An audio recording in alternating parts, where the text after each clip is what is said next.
Muy buenas tardes, compañeritos. Buenas tardes. Buenas tardes. Por ahí escuché una compañerita que preguntó hasta qué punto entraba el segundo parcial. Perdón, pero estaba bien por acá. Les quiero informar que el segundo parcial entra hasta lo que veamos el próximo martes. Y digo el próximo martes porque el día jueves yo tengo mi compromiso y no me puedo pedir disculpas con ustedes. No es compromiso de viaje ni nada de eso, ¿vieron? O sea, no crean que me quiero ir de viaje y por eso no. Hay un otro compromiso ahí un poco serio que tengo el próximo jueves a esta hora de la tarde. Y muy serio, entonces por eso es que me quiero pedir disculpas con ustedes de antemano, aprovechando la pregunta de la compañerita. Entonces, gracias, Rick. Va a entrar hasta lo que veamos el próximo martes, porque también ya nos notificaron no oficialmente que al parecer los exámenes empiezan lo más bien en la Semana Santa. O sea, es un poco complicado porque todo el tiempo, es poco el tiempo que ha habido y ya vienen los exámenes de Semana Santa. Entonces, para evitar esto y aclarar las cosas, entra hasta lo que veamos el próximo martes. Ya que el jueves ustedes, cuento con su anuencia, por favor, disculpame cuando me dio una vez el próximo jueves. O sea que serían después, sí, así es, después de Semana Santa, según ya nos notificaron a nosotros, pero nos notificaron extraoficialmente que empezaban los exámenes y creo que empieza con Derecho Penal. Grave o no, pero al menos ya sabemos que yo creo que sí empieza con Derecho Penal el primer día hábil después de la Semana Santa. Bueno, mientras tanto nosotros tengamos en mente que esto es fácil, ya sabemos lo que es delito y repito lo mismo. Delito es una acción típica, antijurídica y culpable. Ya vimos lo que es la acción, ya vimos la tipicidad, la antijuridicidad. Con los casos de justificación, sabemos que no hay antijuridicidad cuando existe una de las tres casos de justificación: legítima defensa, estado de necesidad o legítimo derecho de un derecho. Y al no haber ninguna causa de justificación, entonces ya se cometió el injusto y nos vamos con la culpabilidad. El injusto es el reproche al hecho. La antijuridicidad es el reproche por el hecho cometido. Y la culpabilidad es el reproche que se le hace al autor de haber cometido ese hecho antijurídico. Entonces nos concentramos en la culpabilidad como último elemento de la teoría jurídica del delito. Y la culpabilidad es la capacidad que tiene la persona de ser responsable. O sea, culpabilidad es la capacidad que tiene la persona de ser responsable. Quiere decir que hay algunas personas que cometen un hecho delictivo y no son capaces de ser responsables. Así es. Hay personas que cometen una acción típica antijurídica, pero no son capaces de ser responsables. Entonces, a ellos ellos son inculpables, no son culpables de cometer un delito. Y es ahí donde ya nos enmarca lo que es la culpabilidad. Y la culpabilidad, como elemento de la teoría jurídica de delito, tiene tres elementos fundamentales. Tres elementos la culpabilidad, que es la imputabilidad, la conciencia de antijuridicidad y la exigibilidad de una conducta distinta. Miren, tres elementos de la culpabilidad: imputabilidad, conciencia de antijuridicidad y la exigibilidad de una conducta distinta. Tres elementos de la culpabilidad. Empezando con la primera, la imputabilidad, pues es la capacidad mental o cronológica que tiene la persona para considerarse capaz de cometer un delito. Es la capacidad mental y o cronológica que tiene la persona para ser considerada responsable de cometer un delito. La conciencia de antijuridicidad, ya eso lo hemos platicado en una ocasión, es tener esa conciencia del conocimiento de lo que está haciendo es delito. Tener esa noción es la motivación normativa que a nosotros para actuar nos motiva una norma. Cuando nosotros sabemos que una norma nos prohíbe cometer una conducta, entonces automáticamente nosotros ya no la cometemos.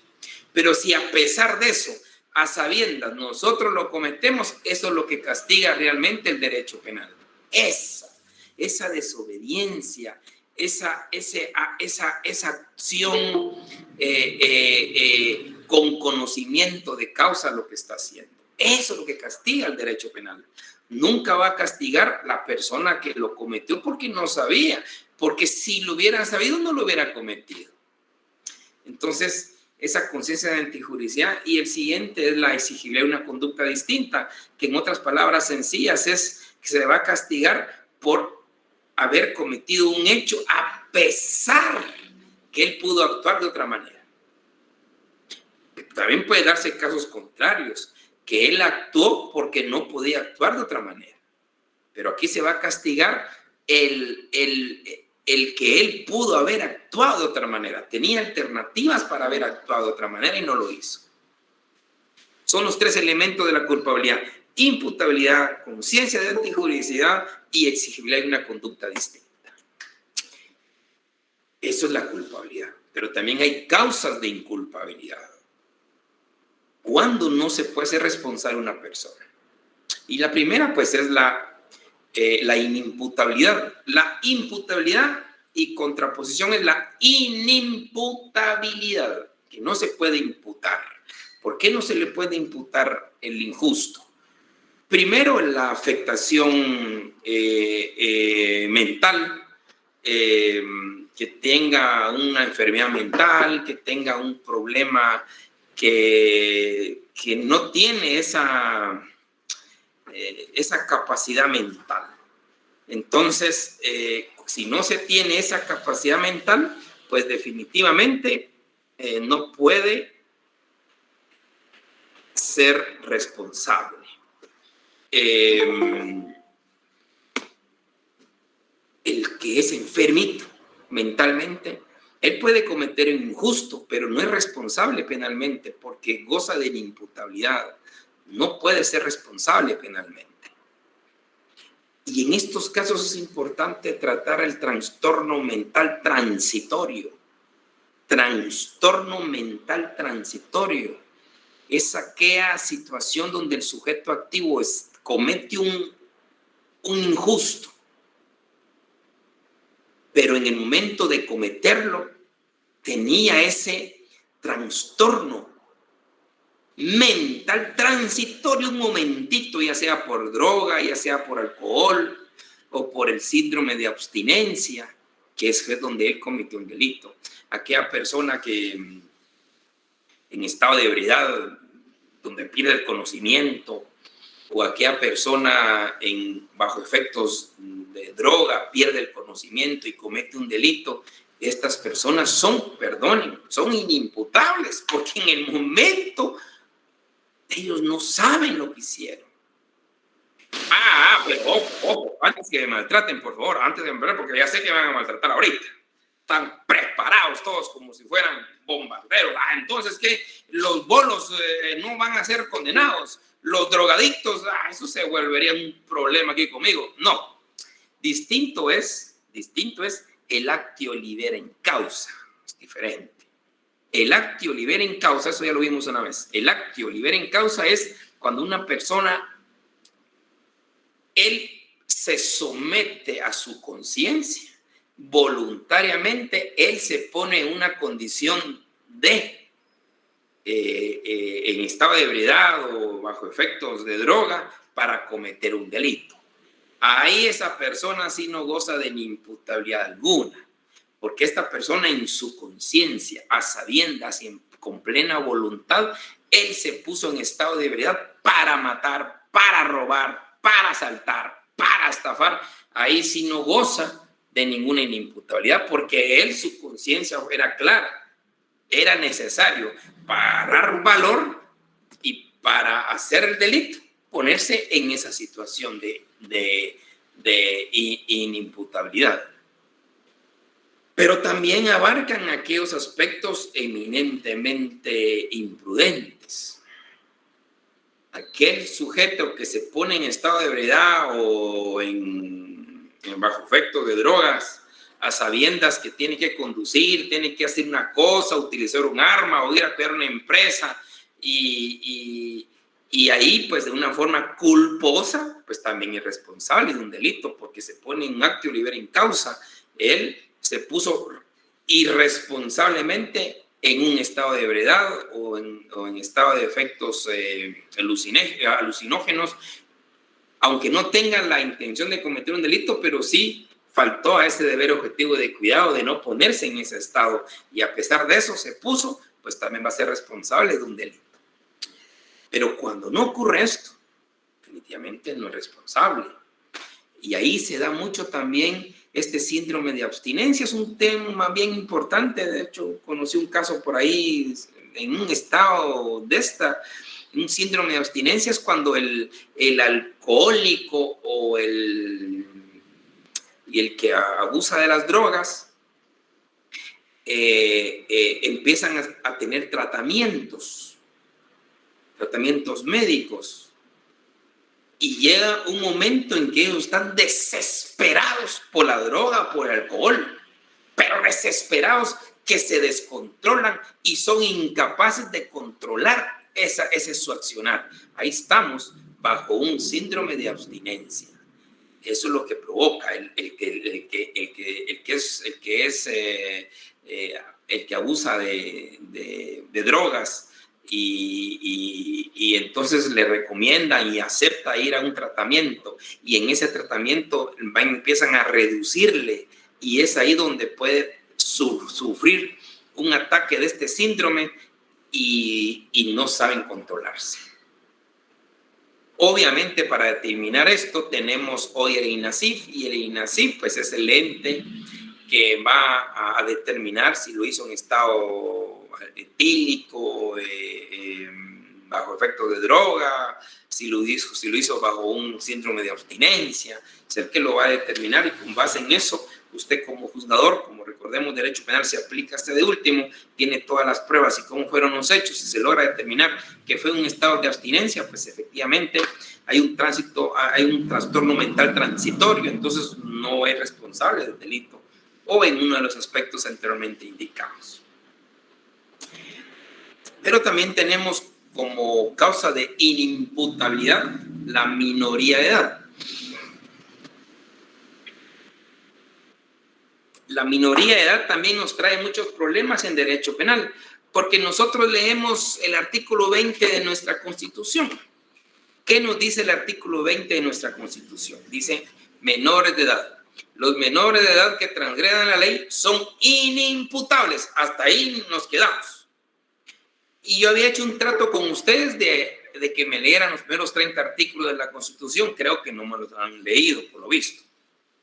Pero dicen, los menores de edad que transgredan la ley son inimputables. Pero se olvidan de seguir leyendo y dice, su tratamiento debe estar orientado hacia una educación integral propia para la niñez y la juventud. Y hasta de último de este artículo dice, una ley específica regulará esta materia. Una ley específica regulará esta materia. Y ya la tenemos. Una ley que se basa en la Convención Internacional del Niño del año 1989-90, por ahí. Esta convención vino a establecer muchas garantías, muchos derechos y obligaciones de los menores de edad. Interesante. A partir de ahí surgió la Ley de Protección Integral de la Niñez y Adolescencia, creo que en el año 99 o 2000 por ahí, surgió esta ley, donde ya plasma con base en la Convención Internacional del Niño esos derechos y obligaciones y obligaciones de los menores de edad.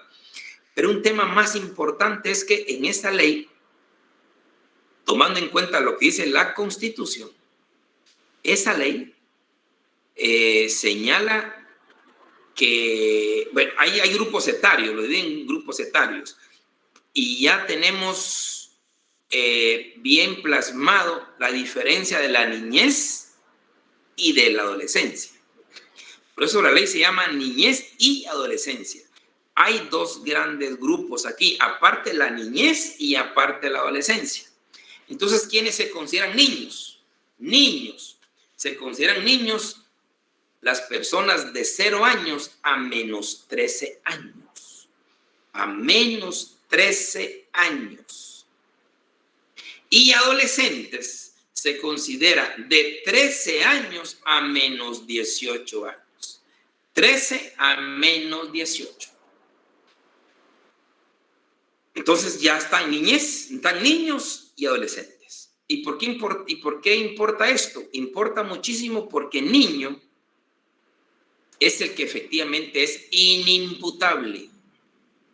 O sea, una persona de 8 años que comete un delito, él sí es inimputable. Una persona de 12 años que comete un delito también es inimputable. Cualquier delito que cometa. Y a esta gente, a estas personas de hasta menos de 13 años, lo que se les tiene que dar es una medida de protección, nada más de protección. Porque un niño de 8 años, de 10 años, son incapaces de exactamente conocer y saber perfectamente lo que se hizo. Pero el adolescente de 13 años en adelante ya es responsable penalmente de conformidad con su ley especial, que es la Ley de Protección Integral de la Niñez y la Adolescencia. 13 a menos 18. O sea, ya no se vale decir todos los menores son inimputables. No, de menos 13 años para abajo, sí. De 13 años para arriba, no. Si no existiera el famoso Gorriones y todas estas cárceles que están ahí, a la larga son centros de privación, ahí están, porque han cometido delitos, porque se han procesado. La sanción máxima son de 6 años, eso sí, pero ya hay sanciones para ese grupo de personas, y hay juicio, hay un proceso. O sea, yo siempre he creído que si el Ministerio de Educación se tomara el tiempo de darles charlas a sus estudiantes a nivel nacional sobre la Ley de Protección Integral de la Niñez y Adolescencia, especialmente el ámbito penal, ya no habría muchos delitos, el famoso bullying que se le dice ahora, porque ahí cualquier hecho o falta que cometan son responsables penalmente. Yo me recuerdo hace unos 10 años por ahí,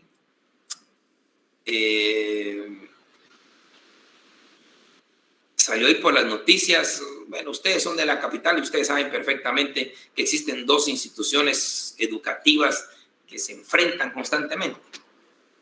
Muchachos, no sé, Akeche y el otro no sé cómo se llama, el Central Normal, ya no sé, desconozco. Entonces, se enfrentan constantemente. Y yo me recuerdo que hace como 10 años yo estaba viendo por la televisión, allí en la zona 1 estaban enfrentándose, pero fuertemente, con garrotes, con piedras, ya solo faltaban que llegaran y llevaran armas. Yo no sé si los llevan, pero ahí estaban enfrentando duro en la propia calle al mediodía. Pero fue un enfrentamiento fuerte, quebraron ventanas, hicieron daños en algunos almacenes, recuerdo yo, porque lo transmitía la televisión. Y había un policía, me recuerdo, ahí viendo. Y le llega el camarógrafo y le pregunta, mire, ¿y qué hacemos con estos jóvenes estudiantes que ponen en peligro a la vida de las personas? Llevan niñitos, niñitas ahí escondidos, asustados, sobre las calles. ¿Y el policía qué respondió? ¿Sabe qué respondió el policía? Dijo, estos jóvenes son inimputables. La propia autoridad dijo así. No podía hacer nada porque ellos son inimputables. ¡Qué bonito! ¿Qué le parece? Entonces, si ellos son inimputables, entonces ellos pueden matar a cualquier persona. Un muchacho de 17 años con 300 días podría matar a cualquier persona. Y el policía, ¿qué iba a decir? Es inimputable, pobrecito el muchacho, mató a no sé quién, pero es inimputable. No, es un absurdo. Es un absurdo. son imputables. De conformidad con su ley, pero son imputables. 13 años en adelante ya son capaces de ser responsables. Vuelvo a insistir, esto debería, que el Ministerio de Educación debería de enseñarles sus derechos, pero también sus obligaciones y sus responsabilidades. Entonces, cuando estos muchachos se consideran inimputables, pues pueden hacer lo que a ellos se les dé la gana y no. Y ahora con la ley de protección integral de la niñez y adolescencia ya no. Ellos se les detiene, se les procesa y se les sanciona.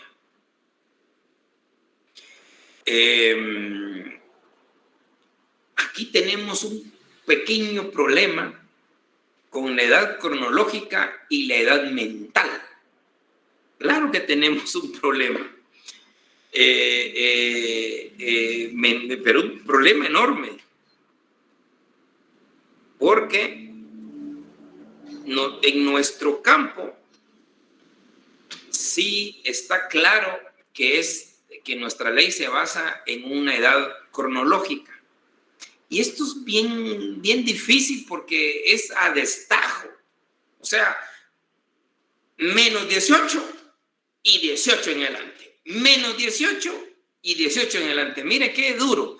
Si usted tiene 17 años con 364 días, usted tiene la última pena que se le puede poner, son 6 años. Pero si usted tiene 18 años, un día, ya su pena máxima es de 50 años. Mire que imagínense aquellos hechos delictivos grupales, donde existen menores y mayores, donde son grupos, donde son vecinos, donde se han criado juntos, solo que uno tiene 18 años 2 días y el otro tiene 17 años 355 días. Por 15 días, por 11 días de diferencia en el nacimiento, el tratamiento es totalmente distinto, totalmente diferente. A uno se le impone nomás 6 añitos y al otro 50 años. No es nada comparable. Es más delicado cuando el niñito de 17 años, 355 días de nacido, es el jefe de la pandilla. Es el jefe de la pandilla. Y los otros, unos tendrán 18 años 2 días, otros tendrán 18 años 10 días, y otros cumpliendo su aniversario de 18 años y ejecutando un delito. Imagínense el jefe de la pandilla, su pena máxima va a ser 6 añitos. Mientras que el resto, hasta el cumpleañero, va a tener 50 años o 200 o 300 que le impongan. Depende de los delitos. ¿Qué le parece? Un poco complicado. Pero porque nosotros nos basamos en el criterio de la mitad cronológica. Los norteamericanos en eso nos llevan, aparte de otras cosas, ¿verdad? Nos llevan siglos. Los norteamericanos no están con una edad cronológica. Los norteamericanos se basan en una edad mental. Ojo, es muy bonito, es diferente. Por eso es que hay gente que critica mucho el sistema norteamericano y dicen, es que ahí asesinan a menores, es que ahí a los menores los tratan como adultos, es que ahí a los menores les ponen hasta cadenas perpetuas, a los menores hasta los ejecutan con pena de muerte, dice la gente. Pero no se pone a pensar que los estadounidenses no se fijan en una edad cronológica, ellos se fijan en una edad mental. Usted puede ser menor, pero con una capacidad mental de mayor. Eso es lo que ellos van a juzgar. Lo que van a juzgar. Por ejemplo, ese muchacho que tiene 17 años con 355 días y es el jefe de la pandilla, en el momento que le hagan un examen psicológico, va a salir que tiene su edad mental de 18, 19 o 20 años. Entonces, se le va a castigar como que si fuera adulto, porque su edad mental es un adulto. O sea, eso es lo bonito. Yo, personalmente, les voy a confesar, yo me fijaría más por el sistema norteamericano. Castigar a los adolescentes con base en su edad mental, no edad cronológica, por las mismas situaciones e injusticias. Obviamente la edad mental lo va a determinar un grupo de expertos, no solo así porque se me parece que es el jefe de la pandilla, no. Este se va a determinar un grupo de expertos el que determina si tiene una edad mental superior a la edad cronológica. Bienvenido sea la justicia de adultos, compañeros. Ahora, si se determina que esa edad cronológica coincide con su edad mental, pues ahí no hay problema. O sea, porque si no se dan esos grandes... Y es que aquí en Guatemala, porque no se trata el tema, bueno, aquí no se trata mayor cosa, pero lo poco que se trata, no se trata el sistema de adolescentes en el ámbito penal. Y sistema de adolescentes penal da mucho de qué hablar. El problema que se tiene es que no se explota. Y aquí es importante tener esa diferenciación de tratamiento, pero no al destajo en el ámbito cronológico. Doña Carmen, cuénteme. Sí, buenas tardes, licenciado. Fíjese que sí, eso que dijo de la edad mental, eso, bueno, yo lo vi en un programa que es de la Ley y el Orden, que había un niño menor de edad que, ¿cómo se llama? Que ya se le podía conocer como un psicópata, ¿verdad? Y el niño cometió una serie de delitos y todo, ¿verdad? Y lo que hicieron fue meterlos a un psiquiátrico de personas así menores de edad, pero que sí ya era conocido como un psicópata. También así lo acusaron como si casi, pero no lo metieron a la cárcel, sino que solo a una psiquiatría. Y eso fue, bueno, un caso de la vida real, pero en Estados Unidos, ¿verdad? No, pero Estados Unidos sí los juzga como adultos. Dependiendo de su edad mental, los juzgan como adultos. Ya. Gracias. En cambio, aquí no. Aquí la edad mental puede tener 20 años, pero si el muchachito tiene 17 con 355 días cumplidos,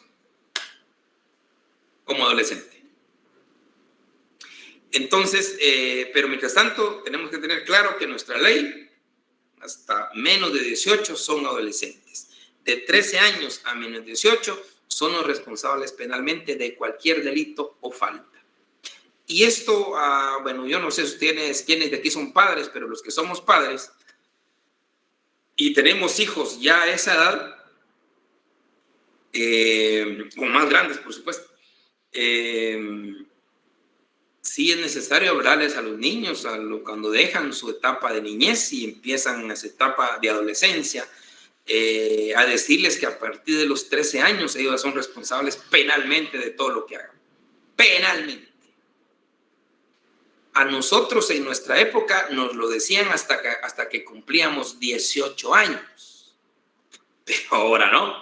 Esta nueva ley de protección integral de la niñez y adolescencia es a partir de los 13 años. Muy bien.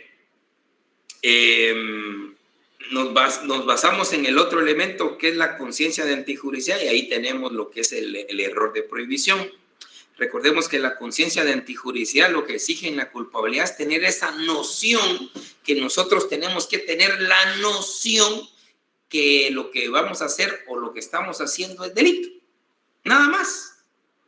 No que sepamos normas, códigos, no, que tengamos la noción que eso está prohibido.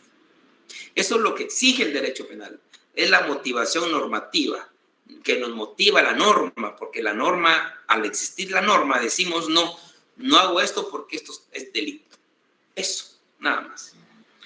El problema se da es cuando en algunos casos, estoy hablando claro, no en todos, ni en la inmensa mayoría, muchos no sabemos la norma, muchos no sabemos que esa conducta es delito, ni presumimos, ni mucho menos se nos viene en la cabeza. Es ahí donde entra el error de prohibición. El error de prohibición en sí es el desconocimiento que su acción constituye un delito. Eso es. Es el desconocimiento de la norma. Ese es error de prohibición. Desconocimiento. ¿Y podemos alegarlo? Claro que podemos alegarlo. Y tenemos que alegarlo. El error de prohibición no prospera con asesinatos, robos, hurtos, estafas, violaciones. Jóvenes, ahí sí no prospera ni un error de prohibición, porque ahí todos tenemos conciencia de antijuricidad. Todos, desde una temprana edad, sabemos lo que es malo y lo que es bueno, eso está claro. Una niña de 5 años ya sabe que llevarse un dinero a escondidas sabe que es malo. Sabe que lo van a regañar. ¿Por qué? Porque es malo. Ya más grandecito sabe que eso es delito. No sabe en dónde, pero sabe que es delito. Sabe que por eso se llevan preso a los ladrones. O sea, se sabe. Nadie puede alegar ignorancia ahí. Lo que sí es cierto es que hay unas normas que no las sabemos. Y porque desconocíamos es que actuamos. La lógica simple es, si yo hubiera sabido, yo no hubiera actuado así. Ese es el error de prohibición. Y lo podemos alegar. Lo que pasa es que tenemos ese vicio que yo siempre les he venido diciendo, el artículo 3 de la LOJ. Lo tenemos, porque nos dicen nadie puede alegar ignorancia a la ley. Nadie alega ignorancia a la ley. Y lo mira el artículo 3 y es cierto. Pero es lo más absurdo, lo más cruel para la sociedad decir que todos sabemos las leyes. ¿A cuenta de qué? ¿O ustedes ya se leyeron todas las leyes que salió en el diario oficial la semana pasada? Seguro que no.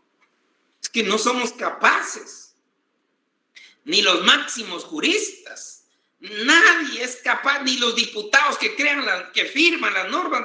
No se puede. Y ahí es donde sí se puede alegar error de prohibición.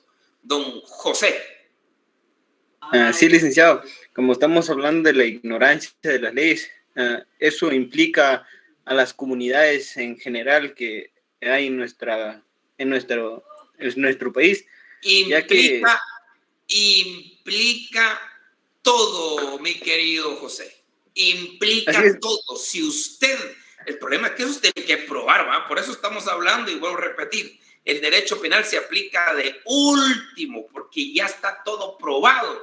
Y ya se probó que esta persona de la comunidad no sabía que eso estaba prohibido, hombre, y por eso actué. Así de sencillo. Y el juez comprueba, está claro que la pobre persona actuó porque no sabía que era delito eso. Entonces, error de prohibición. Le voy a poner ejemplos para todos. Entonces, la mejor manera que se debe hacer es crear una institución y buscar personas especializadas en leyes para transmitir estas leyes a las personas para que así entiendan. Para que nadie alegue error de prohibición, para que nadie alegue ignorancia, porque ahí sí, si ya esto se dijo, por ejemplo, hoy día, dígame usted quién no anda diciendo hasta en su teléfono, le sale cada rato, no prestes tu cuenta porque te vas preso. Ya todos lo sabemos. Ahí sí nadie va a alegar ignorancia, o puede hacer, pero hay que probarla porque hay una comunidad lejana donde efectivamente hay total desconocimiento de eso, pues sí se podría alegar. Pero de ahí en lo urbano y en lo rural menos profundo es difícil, si todo ya lo sabemos. No sabemos ni qué delito es, no sabemos ni qué ley es, pero sabemos que eso es ilegal. Ya tanto que nos han informado. Lo que hace falta es información. Y mientras el Estado no informe, no puede meternos presos. Voy a poner ejemplos así tan sencillos y que me alegra su intervención, don José. Esto ya lo hemos hablado un poquito en el ámbito de los principios de derecho penal.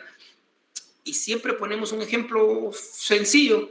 Una compañera está ahí por la calle, de aquí cerca, aquí por la Reforma, y dice, bueno, y encontré una cosa bien bonita, que es una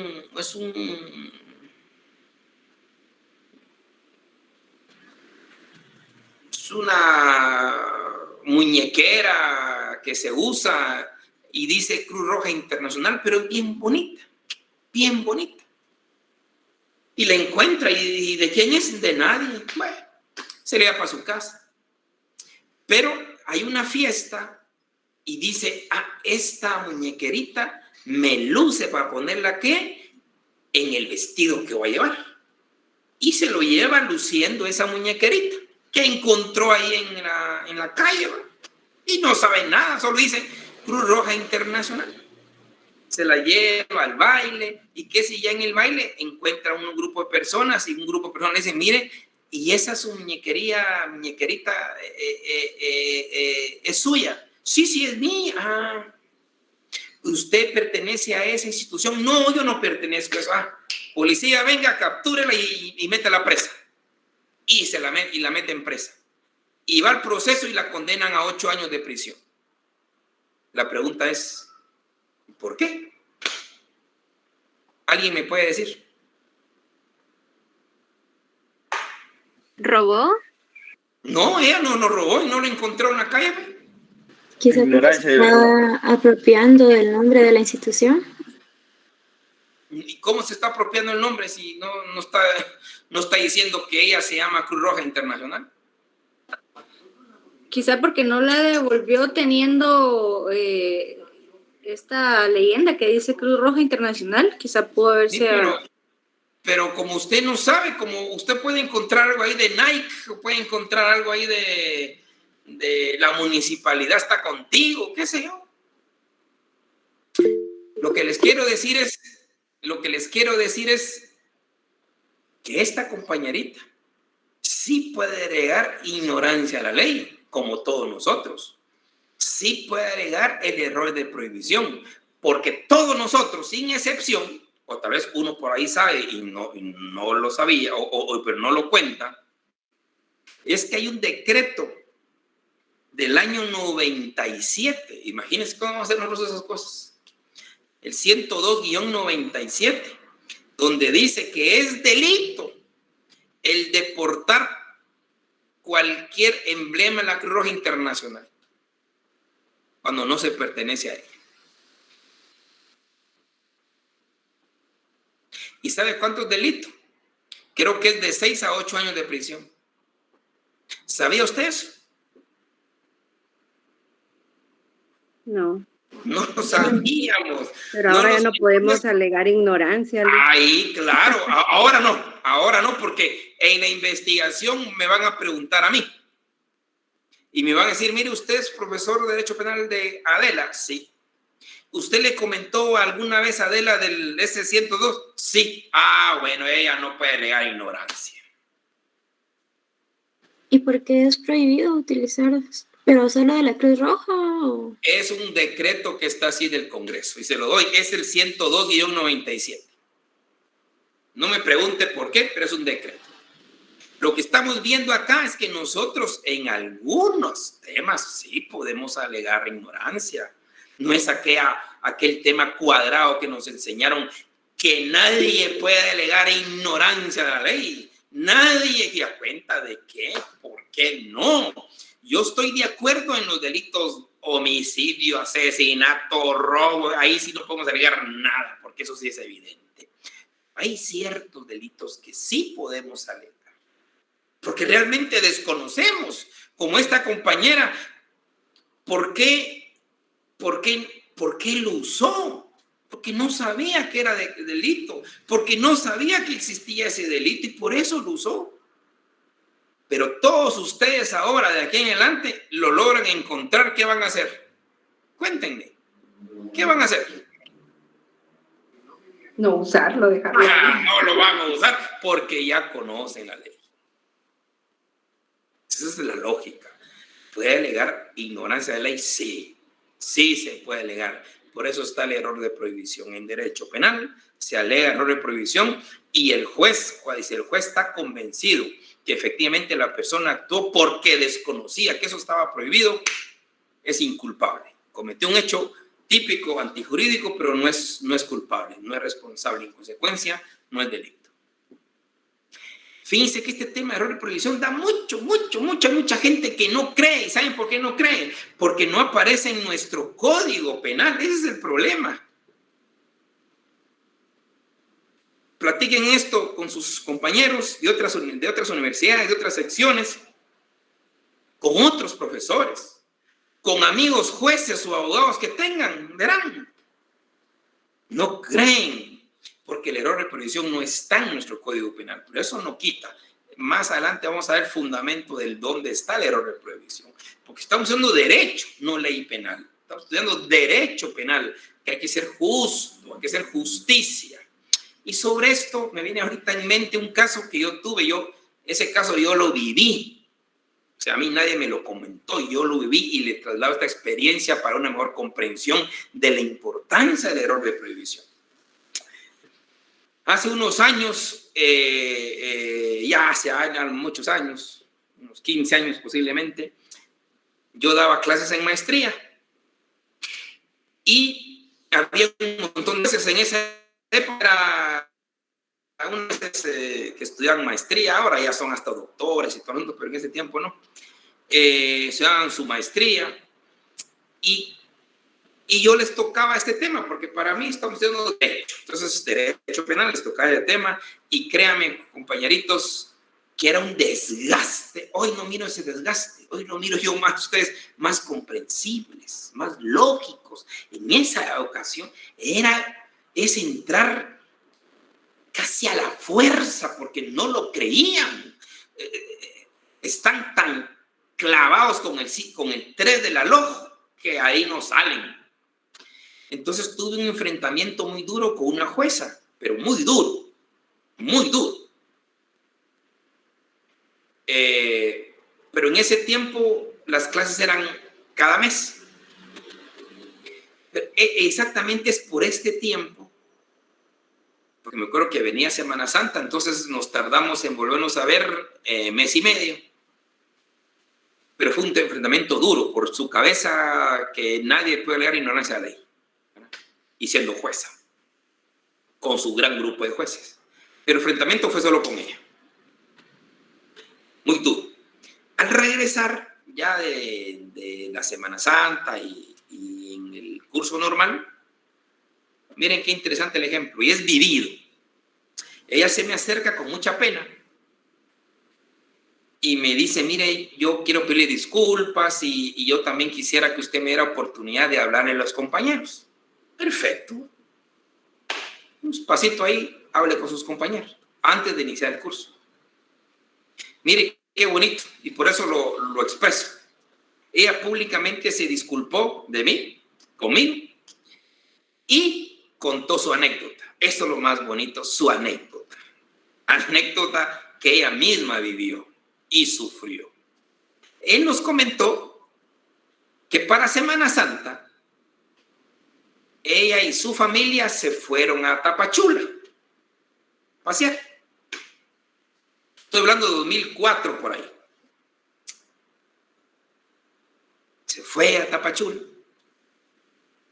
y dice que pasaron la frontera de Guatemala, ya llegaron a México. Ya antes de llegar a Tapachula, ustedes saben que en los puestos, que en las fronteras siempre hay puestos fronterizos a ciertos kilómetros, y que sí fueron detenidos por un grupo de policía mexicana. Ella iba conduciendo el vehículo bien, iban bien en todos los aspectos, ¿verdad? Ella en su mente iba bien con sus papeles, su documentación, todo correcto. Además, solo iba a viaje a Tapachula, después regresaba a Guatemala y era jueza en Guatemala. Estaba tranquila ella y se le acerca el oficial de policía y le dice, señora, en estos momentos queda usted formalmente detenida por delito flagrante de conducir con vidrios polarizados, que aquí en México es delito. Un delito de 2 a 4 años de prisión. ¿Qué hizo la jueza? Cuéntenme qué dijo la jueza ahí. Pónganse en el lugar de los zapatos de la jueza. Alegó que no sabía. Que no sabía. Así mero. Así mero. Y suplicó y lloró. Es que mire, de veras, yo no sabía que eso era delito. Lo comprendo, le dijo el policía. El propio policía le dio una cátedra. Le dijo, sí, lo comprendo, sé que es guatemalteca, sus placas son guatemaltecas y no es el primer caso que ocurre aquí, le dijo. Pero más sin embargo, le voy a notificar y no la vamos a consignar porque ahí existe un error de prohibición. Se lo dijo el pobre agente de policía mexicano.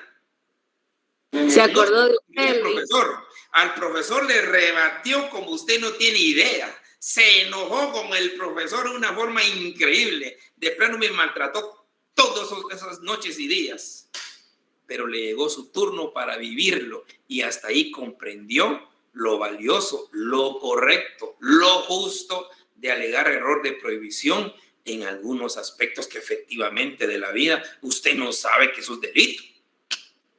Suplicó, lloró y obviamente la consideraron, le hicieron una notificación, nos llevó copia a la notificación diciendo que a sabiendas de que había un error de prohibición, pues se le daba permiso con esta boleta de transitar todavía con eso, todavía hasta le dieron esa oportunidad de irse a Tapachula y a los 2-3 días regresar a Guatemala y que no iba a tener problemas por esa documentación donde se consideraba que por ser en Guatemala y tomando en cuenta que Guatemala se tenía la costumbre de que todo el mundo anda con vidrios polarizados, entonces se entiende el error de prohibición.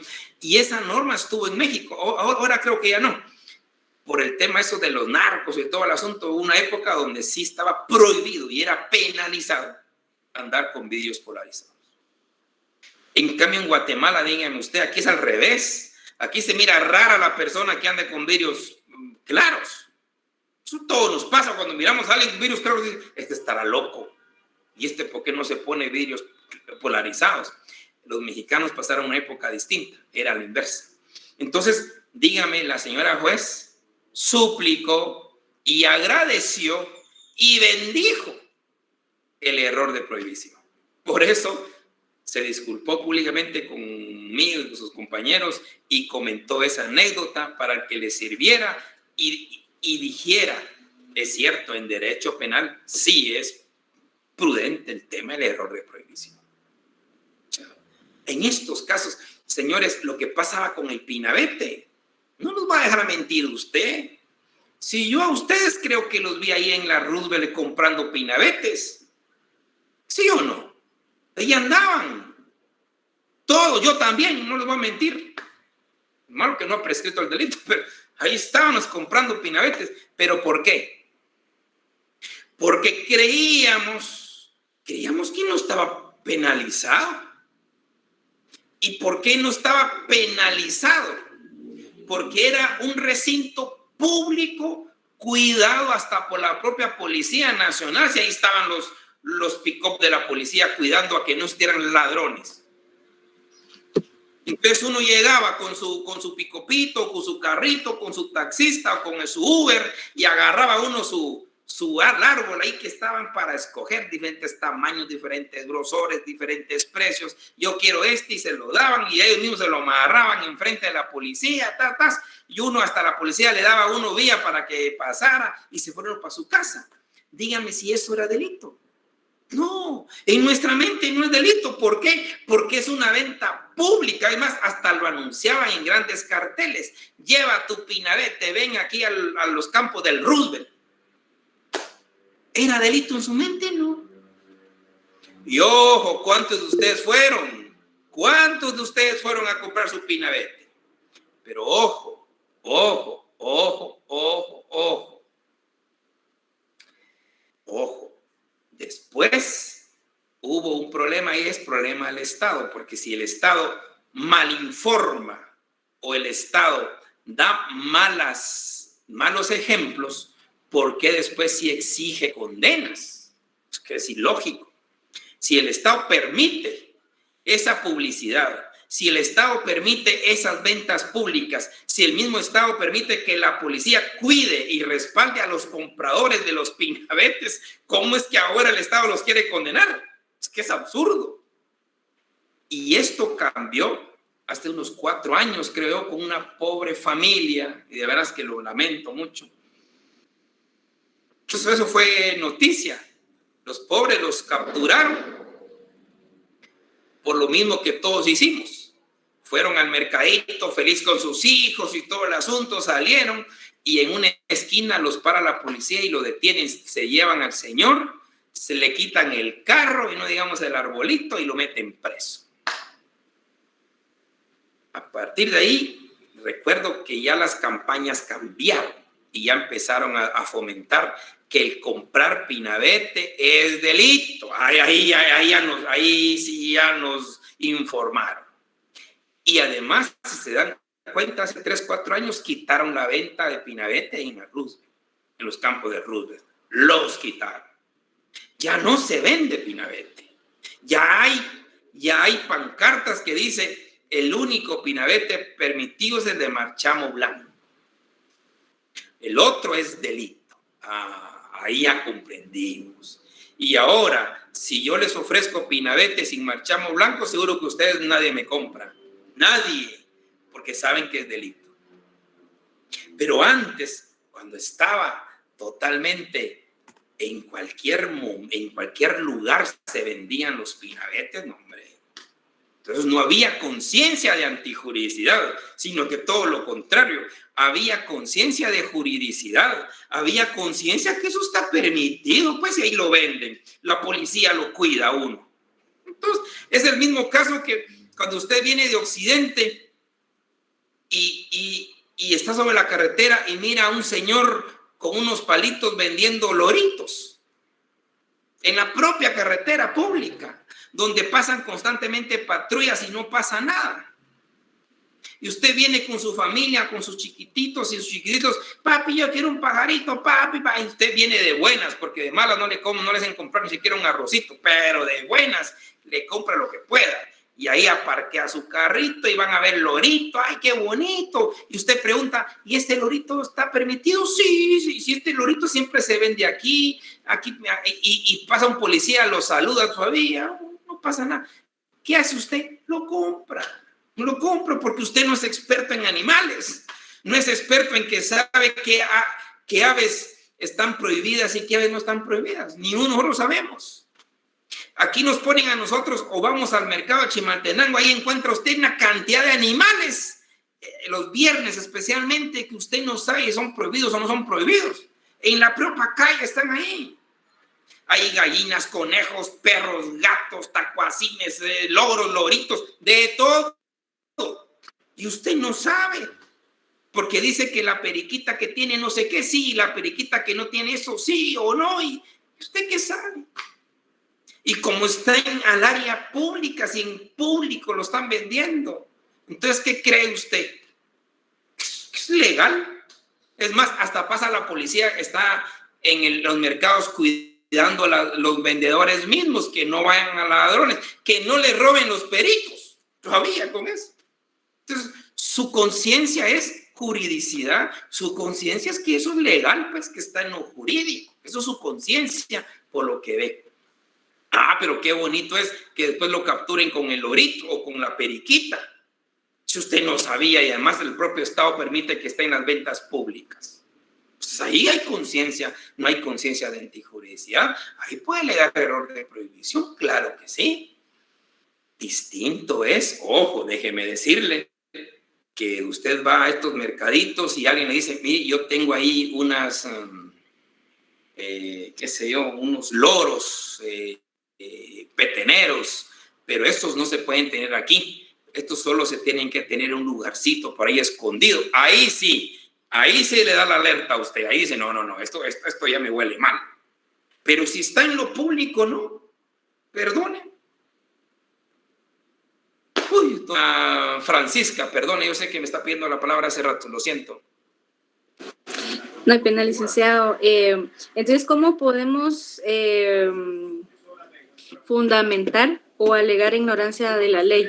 ¿En qué nos podemos basar para alegar esto, si no está en el Código Penal? Yo se los voy a dar, no se preocupe. Pero del error lo vamos a ver ya en mejor forma, lo vamos a ver el próximo martes. Ahorita solo estoy dando los primeros pincelazos. El martes yo les voy a terminar porque hay un error de provisión directo y un error de provisión indirecto. Interesante, y les doy el fundamento. Pero ahorita lo que me interesa es convencerlos de ser justicia. No solo la ley, porque si no, con la ley usted me aplica, en este caso del Pinabete, en el caso de la niña esta de la Cruz Roja, en el caso de los loritos que la gente no sabía, el caso de los vidrios, esos polarizados, con un criterio legalista los meten presos. Injusto. Ahora nosotros vamos a fundamentarnos también, porque por desgracia todo necesita fundamento aquí y lo vamos a hacer. Usted no se preocupe. Pero esto vamos a ver el error de prohibición directo y indirecto el próximo martes. Y como se los dije, hasta ahí va a entrar el segundo parcial. Porque el jueves quiero pedirle, ya les pedí su permiso y su autorización y su venia para tener que hacer un acto muy, muy particular. Bueno, y de último, como tenemos una causa de inculpabilidad en el cuanto a la exigibilidad de una conducta distinta, cuando una persona pudo haber actuado de una manera y no lo hizo. Y esto se da dentro del artículo 25 dice artículo 25, causa de inculpabilidad. Efectivamente estamos hablando de una exigibilidad, de una inexigibilidad de un comportamiento distinto, porque no se le puede exigir otro comportamiento distinto. En este caso es el miedo invencible o el miedo insuperable. ¿En qué consiste ese miedo insuperable? Esto es lo que vimos en la vis compulsiva, en el ámbito de la ausencia de acción. Digo vis absoluta y vis compulsiva. En la vis compulsiva lo dejamos para esta etapa. Y esto se da cuando la persona tiene presiones o tiene amenazas, y por su amenaza es que comete un hecho antijurídico. El clásico ejemplo del gerente de banco que recibe una llamada y le dicen: necesito que en una hora entre a entrar al lugar con todo el dinero que está en el banco ahorita. Si usted no viene en una hora con el dinero del banco, que no es suyo, pero que es dinero del banco que usted custodia, vamos a matar a su hijita que la tenemos secuestrada en este momento. ¿Qué hace usted? ¿Qué hace? No se me haga el Superman, porque usted lo que tiene que hacer es entregar el dinero que no es suyo, ¿verdad? Lo entrega, pero salva a su hija. En este caso, usted cometió una acción típica, sí, porque cometió una acción, una conducta humana voluntaria, se encuadra a un tipo penal, sí, y es antijurídica porque no existe ninguna causa de justificación. Pero usted no es responsable porque existe una causa de inculpabilidad denominada miedo invencible. Por el miedo invencible usted hizo ese acto antijurídico. ¿Ya? El mismo ejemplo que pasa con los extorsionistas, que algunas veces se da, que hay personas que les obligan a ir a recoger el dinero que va a dar el piloto del bus. Y cuando la señorita recoge el bolso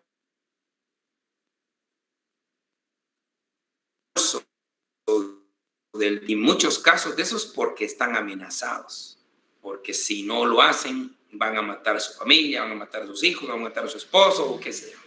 Entonces ahí se actúa por miedo invencible, por miedo insuperable. Entonces el derecho penal no lo va a declarar a usted culpable porque se probó que lo hizo por miedo invencible. Ojo, dije se probó. ¿Ya? La fuerza exterior, pues ya la vimos en ausencia de acción. El error es un tema que estamos ya viendo y lo vamos a abarcar con mejor forma el próximo martes. Y el tema de la obediencia debida como causa de inculpabilidad, pues es aquel caso típico que usted sabe, hay una persona, hay un jefe que dentro de sus ámbitos o atribuciones usted tiene que obedecer, siempre y cuando las direcciones sean o tengan la apariencia de legalidad. Porque si tienen apariencia de legalidad, tampoco usted puede obedecer. Pero si está dentro del ámbito de legalidad, usted sí puede obedecer. El clásico de los mandados, el clásico de que aparentemente es legal una firma o un documento. Entonces ahí Sí, simplemente usted puede negar si efectivamente cometió una acción típica antijurídica, pero no es culpable para usted porque lo hizo en el ámbito de la obediencia debida, o en la omisión justificada, cuando usted existe una justificación clara, probada por el medio del cual usted no actuó. En el libro pongo un ejemplo bien interesante, cuando hay un policía, un custodio que lleva a un preso y en ese momento están asaltando una tienda, no puede descuidar el preso por ir a cuidarla, por ir a proteger el tema de la tienda. Hay una omisión justificada.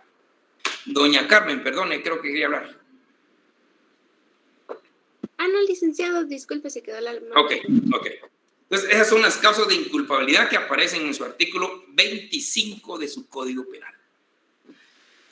Yo sé que es interesante esto, pero lo vamos a abordar en mejor forma el próximo martes, compañeritos. Así que les deseo a ustedes muy buena tarde.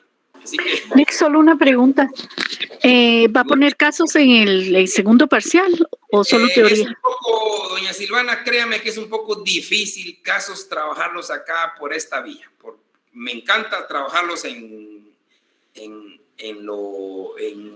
clases presenciales. En esto ha sido un poco complicado. Gracias, Lick, muy amable. A la orden, se cuidan ustedes. Feliz Buenas tarde, tardes. licenciado.